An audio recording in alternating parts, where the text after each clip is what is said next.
All right. I got this fan in my room. For some reason, it just collects so much dust. Yeah. If I have the fan on, my room just turns into a fucking, like the middle of a fucking vacuum cleaner, and then I just get all fucking hay fevery. So now then I go to the fucking studio and there's dust up here. I'm fucked. Anyway. You done? Let's start. Okay. That was fucking adorable. Sweet. Go ahead. G'day, guys. Welcome back to the Rugby League Guru podcast. We're going to get stuck into the Brisbane Broncos best 17 for 2023 today. A side that, Matty, I don't know whether they underachieved, overachieved, or if they just achieved last year. I've got no idea how to put it. Well, if you put a crystal ball at the start of last year and you said they'll just miss the finals by one game, you'll say, wow, great year. But they were in the top four after round, whatever, like 20 or something. So, yeah, I totally agree with what you said. It's you can't label them in one because whilst they improved, it's hard to not look at their season as, well, where they finished as disappointing because the first 3 quarters of the season was, at worst, as you'd expect, and at best, incredible, floating between that. And then the last month or 5 weeks, whatever it was a disaster. Absolute disaster. Now, are you feeling all right? Because you just had one of the more irrational little breakdowns I've ever heard before. I'm too much dust at the bar. Are you okay? Yeah, my room's dusty because of these curtains we have. I won't go into it, but please not again. I can't do it again. But sometimes, like, if the fan's on too much, I wake up like all hay fevery, and I realize I haven't got a cleaner in here for ages, so I need to sort that out. I'm struggling a little bit, but we'll be fine. Actually, I back you. I back you. All right, Broncos. As you said, mate, a bit hard to get a read on from what last year was. If you told me at the start of last season they were going to finish 9th, I would have said, fuck, that's a good season by the Broncos. Yep. They did finish 9th, and I was disappointed at the end of it. So it is what it is with Brisbane. Obviously, Adam Reynolds, he arrived there last year. He made a huge difference. And, Matty, the thing that stood out for me the most about the Brisbane Broncos was obviously how good Adam Reynolds was, but until the last 5 weeks, how good the Brisbane Broncos were even when Adam Reynolds was out. It was one thing that really stood out for me. You could obviously see the impact. This is what great players do. They have an impact on the field and off the field, and then that is able to flow through to when they're actually not playing in the 13. Especially because if you cast your mind back to the trials, remember they got absolute pumps? I think it was by the Cowboys or someone. And it wasn't an overly impressive trial. It was a shocker. And then everyone was like, we'll get Reynolds back, it'll be fine. But then he started thinking, well, if they're missing Reynolds, then they're potentially going to be fucked. He didn't play the first week. Yeah, and that's what I was going to say. Then he played the first week, but they won that game. Who was that against? South. Right. Yeah. I knew that one. Yeah, and then, he was good. Every time he played, most times he played, he was fantastic. There was a game against the Dogs where he just turned it on. But you're right. There were some games he didn't play. I think Ezra Mam's debut, he slotted straight in the halfback. He was, for a kid on debut in the halves, he was good. And then obviously, he's going to be their 6 now. So yeah, they were. You're right. They were good without him. Good enough without him last year. That was, so it wouldn't be like such a disaster if he did miss a game or two. And just on Ezra Mam, we obviously spoke pretty highly about him on Bloke in a Bar the other day, and mate, I could not believe the amount of comments that got stuck into Ezra Mam. And really, I didn't see him. I feel like there's a lot of the time people will pick out a negative about a player and then really die on that hill to make it sound like they've watched them incredibly closely or whatever. And a lot of people picked out his defence. And look, it's his first season in the NRL. He will improve. I think you also need to remember the guy inside him, Kirk Capewell, was playing with one fucking shoulder. I mean, we just recorded an off-season episode where we spoke about Jamie Soward and Beau Scott and how important Beau Scott was for Jamie Soward. I think people undervalue how important for a young halfback coming into first grade who's got a target on their back, how important your back rower is. Yeah. And for Kirk Capewell to play essentially the back end of the season with a bung shoulder. Yeah, he was, and you kind of tell, yes, 100% he was missing a few tackles here and there. And So I also think that Ezra Mam, he's not a bad tackler. We saw it time and time again throughout the year. He can tackle. It's more so the decision making, and sometimes that comes down to the guys that are around you as well. So I know it's easy to say, oh, Ezra Mam can't tackle, fucking blah blah blah, but just be patient. I think he's going to surprise people, and at the end of the day, as much as you want your halves to be able to defend at a reasonably high level, it's not the sole reason why they're there, and you're not picking Ezra Mam for his defence. But I personally think he will hold his own, and I think he's a tremendous fucking find for them. It's a weird hill to die on. It's a very internet hill to die on. There's a good saying that it's a weird hill you choose to die on, but at least you're dead. At least you're dead. Dead you will be. But I honestly didn't see those comments. It might have been because I clipped up that thing. Yeah, so okay. Maybe it was on that I'm thinking of. But there was definitely a fair whack of them that surprised me. Mate, as far as this team goes, it sort of picks itself to some extent. Yeah. Except for when you get to the hooker jersey. Yeah. And I thought you had a good discussion on Bloke. We had a very good discussion on Bloke and Avara. And look, we probably won't go as deep into it because we did go so deep on Bloke. So if you'd like to go and have a listen to that, it's on the Rugby League Guru podcast. It's on Bloke and Avara. Go and have a listen to it there. But it's also on the, like, if you want just that, go to Bloke. We did it as a snippet. That's actually the spot to go. Matty cut it up perfectly. Yeah. It sums up everything in about 5 minutes or so. Yeah, three and a half, 4 minutes, It's very fucking good. So go and have a look at that. And as far as hookers go, mate, I've got 4 names down here. Mate, I could add Guru and Waterboy to this. I've got no idea who's going to wear the 9. So don't add Waterboy. Don't have Waterboy? I can't tackle. What position were you? Oh, fuck, I can't tackle either. But Waterboy. Love that. No dust on those bottles. I'll tell you that much for free. Mate, let's get into this 17. As I said, a lot of it does pick itself at fullback. Reece Walsh arrives back. Obviously left the Brisbane Broncos a couple of years ago. Very controversial. I guess we're sort of used to it now that we've seen him in the training pitches and everything, but crazy to think after everything that happened, he's going to be the Broncos fullback next year. Yeah, insane. Kind of came as a shock. I think obviously there was a few personal reasons he needed to move home, so fair enough. But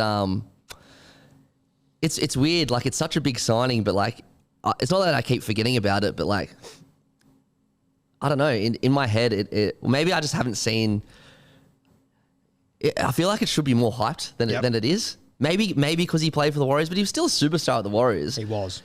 But Brisbane, you could argue they're the biggest team. Like, they're definitely right up there. He is going to be a fucking superstar next year. Reece Walsh. Yeah, I'm very, very excited about him. I can't wait to watch him go around. And I feel like, and sorry to Warriors fans, like, I can. He's one of those players I can just picture him in a Broncos jersey. Yeah. It's fitting. It's fitting. Yeah, exactly.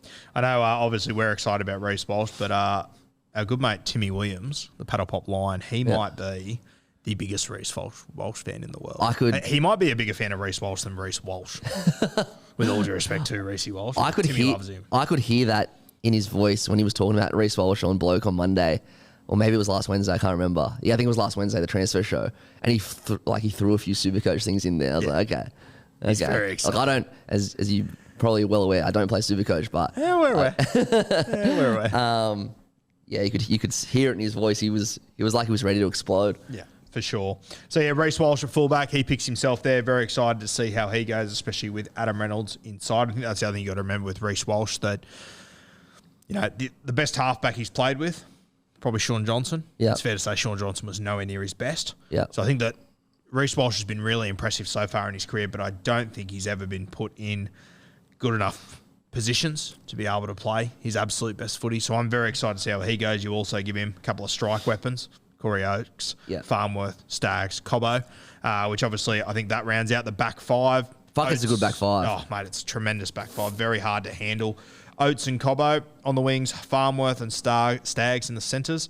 Farnworth, he's obviously returning from injury. Very excited to see him go around. They missed him last year when he went out. Mate, they missed him so fucking much. Yeah. They missed him so much. So where do you think he'll end up? I personally think he's a centre. Yeah, okay. I know he wants to play fullback, and maybe he can improve, but he doesn't pass the ball enough for me to play anything other than centre or wing. We actually spoke about it at the start of last season before I think everyone else had sort of caught on to it, and Timmy Williams made a really good point. He's like, fuck, if you're playing on the left side and you can't pass that way, normally you're a winger. Yeah. But I do love him in the centres, and Corey Oates, I think I think because he wasn't getting as much ball in attack, it forced him to become a monster out of his own end once again. I think it sort of brought out the best in him. So Oates, Farnworth, Staggs, Cobbo, automatics. Easily. Yep. Staggs. So yeah. If you can get the best out of Staggs, If you can give me 80% of Staggs consistently. And then Farnworth is pretty consistent. Oates had one of his best years last year. Yep. And Cobbo's a young up and comer. Like, it won't take much for this backline to fire. Yeah. And I think we went into last season going, fuck, Staggs and Cobbo, this could be the best edge in rugby league. And it turned out to be, like, obviously Staggs and Cobbo had a great season, but I would say over the entire time, whenever both of these combos were together, I'd say probably Farnworth and Oates were a little bit more dangerous. Yeah, I mean, it's a good argument. They, as I said before, it's a shame that Herbie got injured at the back end of last year because I thought he was improving every game. As you said, like, you know, hopefully he's right to left passing all preseason. Yeah. I would say, I probably would say that because there were games where Staggs and Cobbo might have been a little quieter. Probably it's one of those things, like their ceiling's probably higher, but Oates and Farnworth, you get fucking consistency and like high level consistency most weeks. And obviously Herbie featured in the World Cup, Yep. so he will get a full preseason. He'll be ready to go. So very, very excited about the Brisbane Broncos and their backline looking very strong. We spoke about Ezra Mam, mate. He picks himself at 6. Yep. Young, inexperienced, incredibly fucking talented. He will get better year on year. I said it the other day. Second-year syndrome is a big worry for a lot of players. Guys that are standing next to Adam Reynolds don't overly worry me. Nah, not at all. Not at all. And I think it's the perfect. Adam Reynolds is the perfect person to have there for Ezra, and as you said before, Reece Walsh as well. And Adam Reynolds, he's obviously the halfback, skipper, everything. Anything you want to... You obviously know Adam Reynolds pretty fucking well. Yeah, the only thing about Reynolds, like, if he does miss a game, who comes in? Yeah. Like, who does come in? I thought that was a rhetorical. But, it's tough. Probably Jock Madden. Yeah. Probably looking at Jock. Who's a good player. Yeah.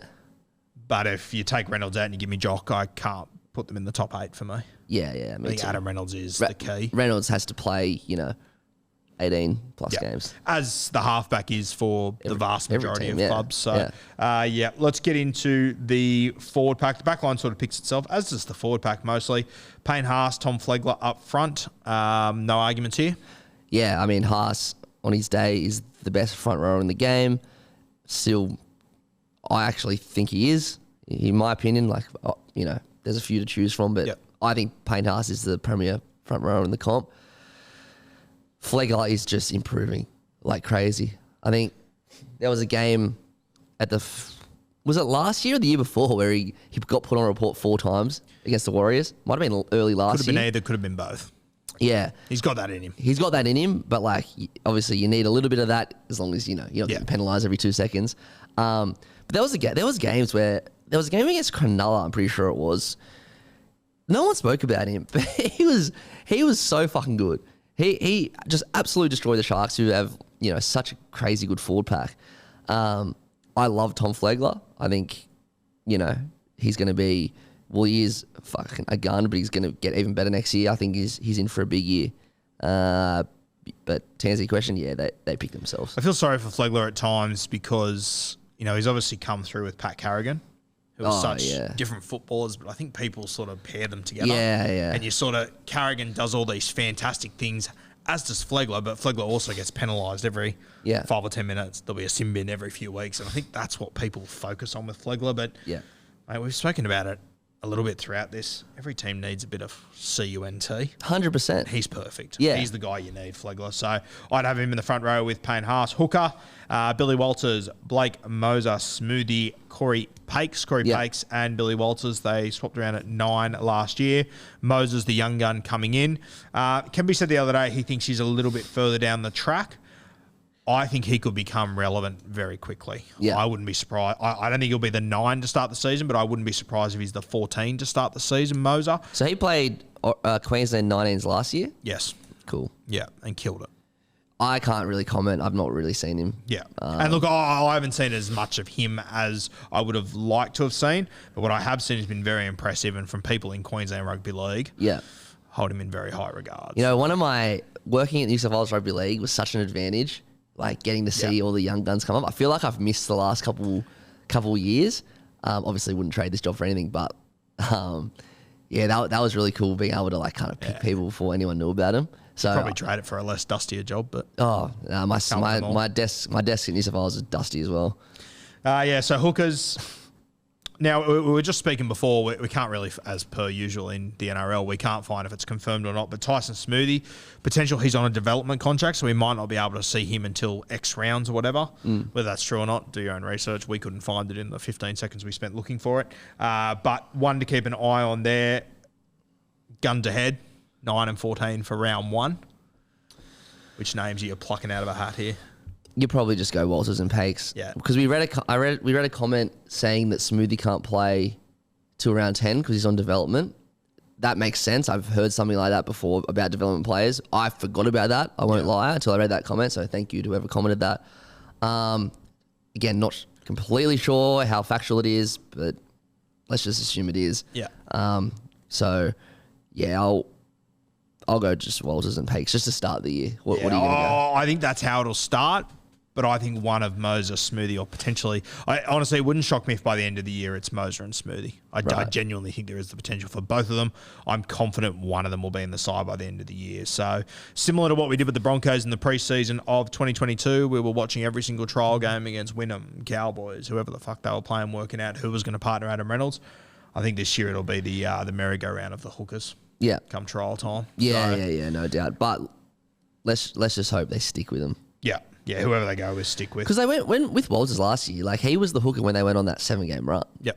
So maybe just look at that and, yeah. I think that will start with Walters, though.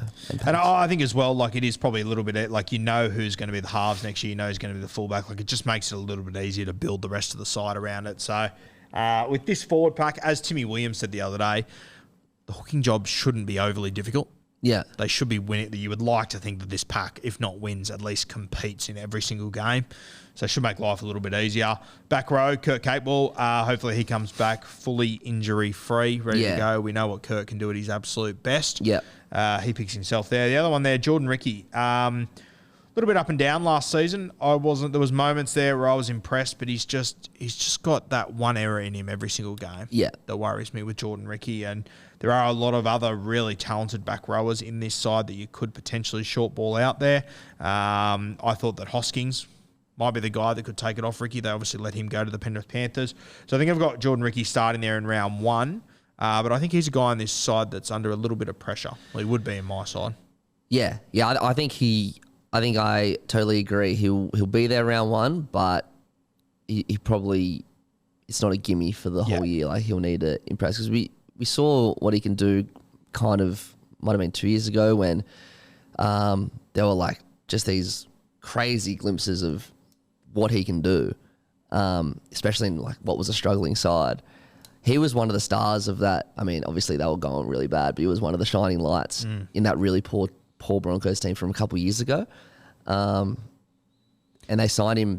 And he signed a 3-year deal off the back of that. But I think this could be a contract year for Ricky. Like, as in, like, he comes off contract November 1 next year. Yeah. So not a contract year. So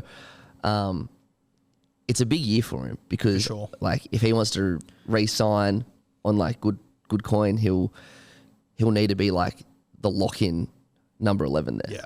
And I think to defend him a little bit, Jordan Ricky, I remember two and a half years ago, maybe, I was talking to Rowan Smith. He was the coach of the North Devils, and he had Jordan Ricky in his side. And I sort of said, who are the kids to watch out for over the next few years? And he mentioned Ricky, and he said he's very raw, though. He's very new to rugby league. So I think we need to keep that in mind, that he is only in his 4th year of rugby league, I think, and he got short-balled into a very brutal situation. Pretty much all these forwards, except for maybe Haas, were thrown in way too early. Way too early. Purely circumstantial. So, no. I'm just saying, like, he'll want to have a more consistent year than he did last year. Yeah, for sure. I completely agree with you. Yeah. 13, Paddy Carrigan. So good. Adam Reynolds, without a doubt, the most important player in this team. If I was going to pick number 2, Yep. I'd go with Pat Carrigan. And Easily. if you wanted to tell me he's number 1, I'd probably disagree with you, but I can understand where you're coming from. Definitely the grand final. I think you mentioned it just last season in Origin when he was like barking at the Queensland team. It was his first game at halftime. Froth that. Just love that. He's got not the way he plays, but just like the way he carries himself. Yeah. Reminds me of Cam Murray at Rabbitohs. Yeah. Cam Murray, who'll probably, strong candidate to captain the Blues one day. Pat Carrigan is almost a lock-in, I reckon, to captain the Maroons. Yeah, and I mean, you see guys that are barking to teams and you can see it's impossible to hide. You can see on the faces of the guys that are being barked to whether they're taking this guy seriously or not, or whether they want a bar of him, and you could see that every single Maroon was listening to that debutant in game 1, which just says the world of him. Insane. Yeah. All right, let's move to the bench. The 14 jersey will be whichever hooker is the second choice guy, whoever that might be. There's no need to go any further into that. Yeah. 15, I want Kobe Hetherington in the side somewhere. He's just a little goer. Yes, he did get injured yesterday though. Did he really? I didn't see that. He ruptured his biceps, so he's undergone surgery. I don't know when he's back though. He just says he'll be out for an extended period, but he's receiving the best quality care and the club will be providing all the support. So it doesn't really... Yeah, I don't know. I don't know what the time frame is for that at all. Nor do I. At least he's got a bit of time on his side. If Kobe Hetherington is fit, I have him in my side. But the beauty is, and I was about to say with injuries, if that's already an injury they have got depth here. Yeah. Paliasea, he's one that I really, really like. Obviously, he's heading to the Gold Coast Titans in 2 years' time 24. or whatever it is, 24. Yeah. I think he was the first. Was he the first one of like since November 1 to sign for 24? I think so. Yeah. So there will be more dominoes to fall there, but Paliasea, I would have him in my side. Very talented guy. I think the Titans have got themselves a good one there. Piakura. A lot of Bronco. I'll be honest with you, I haven't seen as much of him as what I would like to be able to comment on him, but the little I have seen, I have been impressed with him. I think that he's one that could lift Jordan Ricky a little bit because he could break into that starting side if he starts to... Well, he's already started to, but yeah, you're right. The little glimpses I've seen of him, wow. The other one I really like, who I think is a shot at a bench, I think he's been injured the last couple of years, is Xavier Willison.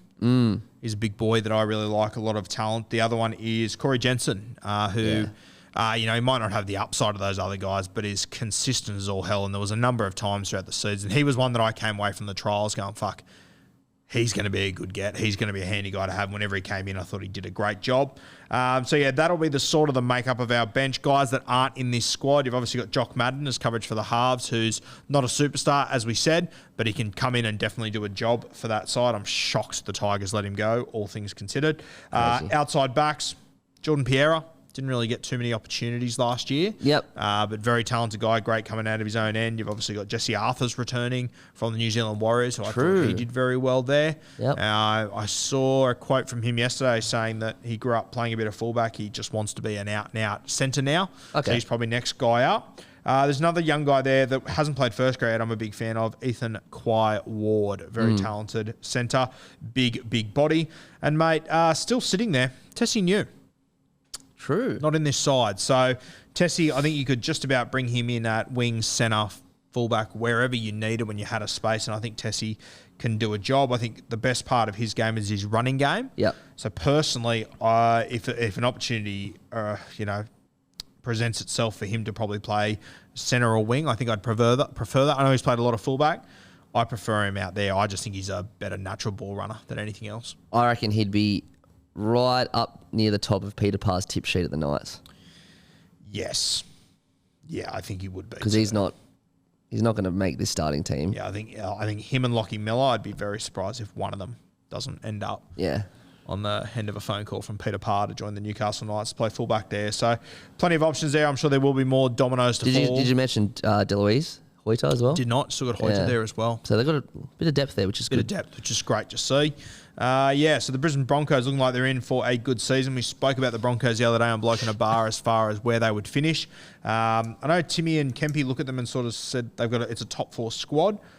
I'm after re-looking over it, I'm not sure if it's a top 4 squad. I think it's a top 8 squad. Yeah. I just think to make the top 4, there's already 4 teams there from last year that were pretty fucking good. And in front of the Broncos is Canberra, South Sydney, Melbourne, Roosters. If 2 of those teams don't make it into the top 4, I'll be a little bit surprised. So I'm not sure. Isn't it crazy that Storm, Roosters and South didn't make the 4 last year? Even though the Roosters and Melbourne got knocked out week 1, like we're just used to seeing them there. Used to seeing it. And the Rabbitohs made the prelim. It's crazy to think. Like, without being hyperbolic, I think this will be one of the closest competitions. I think this could be one of the closest competitions we've seen in a long time, and the top 8 might not change. Yeah, it's very possible. Very possible. Keep saying it every episode. There's going to be a lot of teams that are going to improve out of sight and not move change. on the ladder. Yeah, it's going to be fucking brutal for some teams. Yeah. And it's the year the Dolphins have to enter the I competition. know, that's what I was about to say. Tough gig. Oh, man. Very, very tough. Brisbane Broncos, though, looking good. Without a doubt, looking more positive than where we were 18 months ago, a year ago. There is no doubt about that whatsoever. 100%. We weren't even discussing them really as a top 8 team this time last year. No.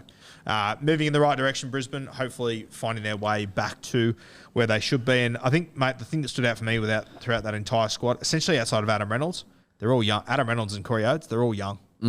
It's not like Corey Oates is a dinosaur either. So, yeah. I think as well, as I said before, like that 4-pack a couple of years ago was probably too young, but they've got now another season under their belt. It's going to start to pay dividends soon, I think. 100%. Yeah.